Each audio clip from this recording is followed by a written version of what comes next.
Começa agora o Alimento Diário, uma palavra para fortalecer sua fé, consolar seu coração e renovar a sua esperança.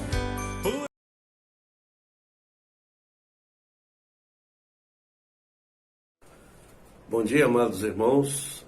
Vamos seguir o nosso desfrute do Alimento Diário na porção quarta-feira, amém?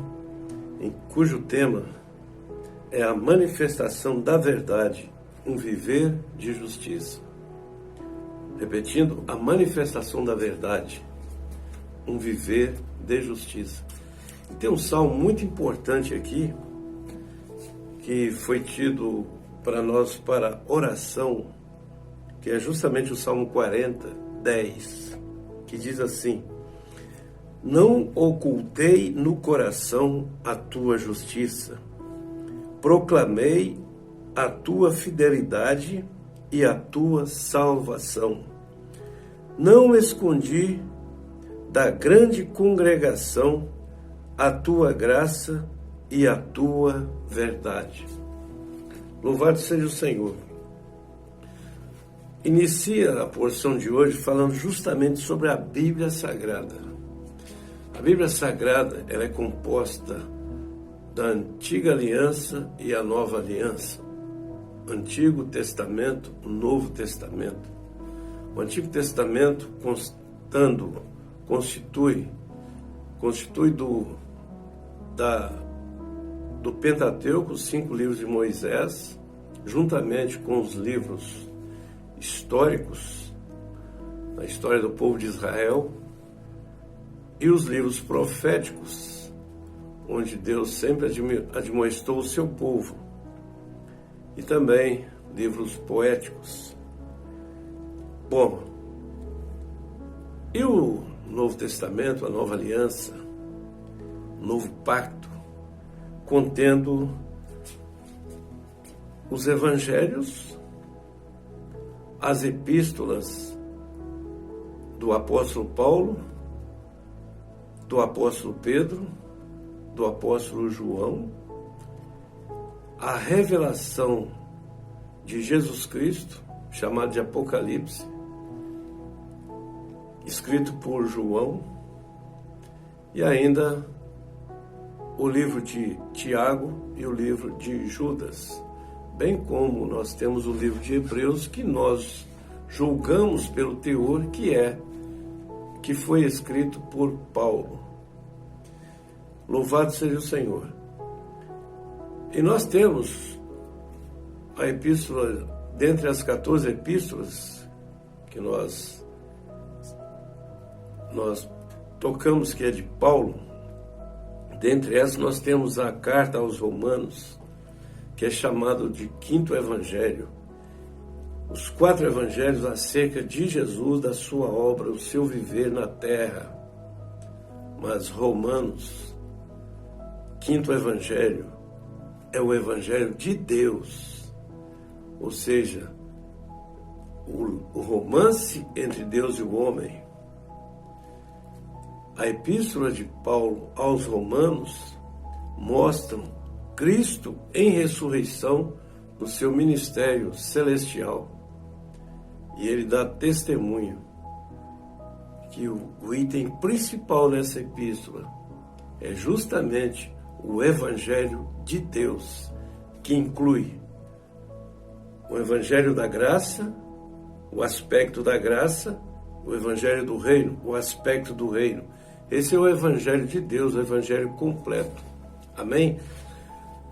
Bom, de Gênesis a Apocalipse, então, 66 livros, nós temos como a verdade.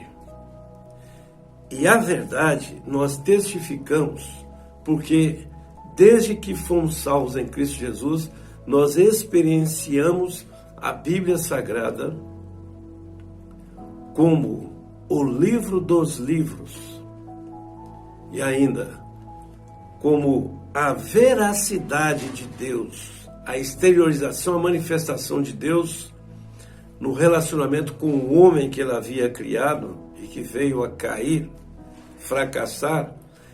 Deus sempre manifestou em verdade e tudo o que ele falou ao homem, ele ordenou que escrevesse, registrasse. Então nós temos como registro de Deus. Tem coisas negativas e coisas positivas, mas é o falar de Deus para trazer disciplina, como exemplos, e ainda trazer a admoestação de Deus para os seus filhos. Então, nós temos aqui o aspecto da verdade experienciada por todos aqueles que foram salvos e que foram regenerados, nasceram de Deus e também foram, além de ser chamados, dentre os chamados, os que foram escolhidos, eles testificam a justiça de Deus, que está expressa em Apocalipse 19, versículo 8, que nós lemos aqui, que Deus ordenou aos vencedores. Isso aqui é o aspecto da justiça de Deus que advém da verdade. Todos quantos praticaram e viveram a verdade, a veracidade de Deus, baseada nas Escrituras Sagradas, e que sustentam esse falar de Deus, e que em toda a história, principalmente na história da igreja, e nesses últimos tempos, os chamados de última hora, da 10ª hora, e que são a geração final, e nós pertencemos a essa geração final, nós temos então a obra de Deus manifestada com justiça. Então, diz assim no capítulo 19, versículo 8. Versículo 7 diz assim: alegremos-nos, exultemos e demos-lhe a glória, porque são chegadas as bodas do Cordeiro, cuja esposa a si mesma já se ataviou, a noiva, né? Pois lhe foi dado vestir-se de linho finíssimo, resplandecente e puro, porque o linho finíssimo são os atos de justiça dos santos. Amém? Então, para os vencedores, nós temos aqui a justiça de Deus. Louvado seja o Senhor. E concernente à justiça de Deus, nós, no nosso viver, nós sempre estamos atentos ao falar profético que traz a verdade, a veracidade, e torna em nós, quando absorvemos, lemos, ouvimos, ruminamos, refalamos, falamos sempre de novo, porque é a verdade. Nós estamos inoculando a todos nós para não darmos ouvidos às palavras profanas, às palavras fictícias que vêm de uma mente caída, trazendo histórias, genealogias sem fim, que são palavras que não têm fundamento e não têm uma definição. É um falar que gera coceira nos ouvidos, e muitos cristãos têm sido arrastados por esse tipo de falar, principalmente agora que estamos vendo os sinais claros das profecias de Jesus e dos profetas que deixaram registrados na Antiga Aliança, no Antigo Testamento. Nós podemos testificar que estamos vivendo Apocalipse já, hoje. Então devemos ter cuidado com o que ouvimos. E ainda, para aqueles que pensam que não há julgamento de Deus, eles estão enganados. Por quê? Nós vemos aqui em 2 Timóteo capítulo 4, nós podemos ler: louvado seja o nome do Senhor pelas Escrituras Sagradas.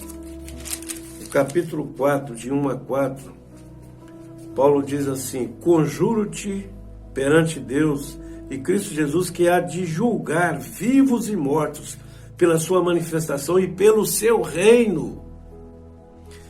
prega a palavra, insta, quer seja oportuno, quer não, corrige, repreende, exorta com toda longanimidade e ensino. Pois haverá tempo em que não suportarão as sãs palavras ou ao ensinamento saudável. Pelo contrário, cercar-se-ão de mestres segundo as suas próprias cobiças, como que sentindo coceira nos ouvidos, e se recusarão a dar ouvidos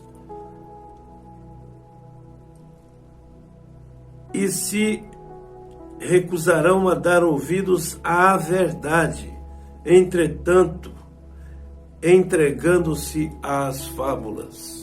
Aqui, está ocorrendo hoje. Nós percebemos quando saímos para contatar as pessoas nas ruas, posso orar por você? Nós ouvimos manifestações de coração ingrato, coração duro, empedernido, que rejeitam a verdade. Agora, Paulo diz que nós devemos pregar o Evangelho, instar, insistir, persistir, ser até cara de pau, ousado, para salvar alguns, porque nós sabemos que o destino desses é o lago de fogo, é a perdição eterna. Portanto, vamos propagar o Evangelho para salvar a muitos desse destino horrível que o diabo traçou e que Deus, no seu julgamento, haverá de lançar ao fundo do poço, para arder em chama eternamente, com enxofre. Então, precisamos exortar para que não deem ouvidos a essas coisas. Louvado seja o Senhor. Nós temos aqui o final dessa porção que diz assim, na página 47 do nosso Alimento Diário. Com isso, vemos que o ensinamento saudável nos dá saúde, nos dá vida, para crescimento e para executar o plano de Deus, para colocar a economia de Deus em ação. Deus nos confiou a sua economia, que é o conteúdo, o plano eterno de Deus, que está cheio da realidade, da veracidade de Deus como justiça. Ele confiou a nós, nós devemos ser fiéis. Amém? Por isso devemos propagar este Evangelho. Por isso Paulo também exortou Timóteo que reanimasse, que reacendesse, que abanasse a chama do fogo do seu espírito. Não se esmorecesse, não é tempo disso, temos que sair para curar nossas almas e vencer os agrilhões, vencer os obstáculos e não parar. Então, nós podemos também tocar num outro ponto aqui importante, sobre a experiência de Paulo e as suas muitas admoestações. Ele diz assim: o apóstolo precisou explicar suas admoestações. 1 Timóteo 1, de 5 a 6, a presente admoestação visa, então continuando aqui, para diferenciar seus ensinamentos daqueles outros que eram ensinados em Éfeso. Ele afirmava que sua admoestação tinha como objetivo produzir o amor de Deus, que procede no coração puro. Paulo tinha um coração puro, por isso ele foi aprovado por Deus e recebeu a revelação da economia eterna de Deus, e principalmente para levar a cabo no Novo Testamento. Assim Deus o encarregou de abrir os mistérios da sua revelação. Em Efésios capítulo 3, versículos de 3 a 8, leia. Tudo o que Paulo ensinou nas igrejas dos gentios, ele produziu as igrejas, apacentou-as, tornando as igrejas saudáveis. Foram ensinamentos saudáveis que ele ensinou, que promovem a economia de Deus na fé dos crentes. 1 Timóteo 1, 4. Que produzem a saúde espiritual dos irmãos. Além disso, ao falar da consciência boa e da fé sem hipocrisia, ele mostrava que era sensível à luz do Senhor, que não havia nenhuma barreira entre ele e o Senhor. O Senhor já restaurou muitas coisas no viver da igreja. Podemos tocar nisso hoje. Nós vivemos isso, essa realidade. E fomos elevados a um nível muito bom, mas ainda precisamos ser levados a um nível superior. Não vamos voltar atrás. Se conservarmos com um coração puro, uma boa consciência e uma fé sem hipocrisia, uma fé sincera diante do Senhor, o plano de Deus se cumprirá por meio de nós. Então, por que nós estamos aqui? Por que Deus nos chamou? Para que nós levemos a cabo e concluamos a sua economia nesta terra, nesse planeta Terra, onde Deus nos colocou por um tempo, mas Ele convida-nos a ser fiéis, sermos fiéis e levarmos a cabo a sua economia, desenvolvendo-a na terra, para que todos nós sejamos salvos. Levemos muitos à salvação para fazerem parte das bodas do Cordeiro. Isso depende de nós. O Senhor espera por nós, Ele confia em nós.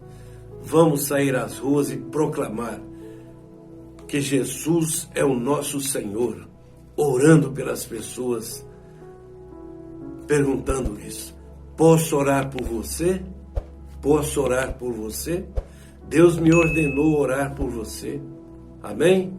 Tenha um bom dia, um bom desfrute. Jesus é o Senhor. Amém.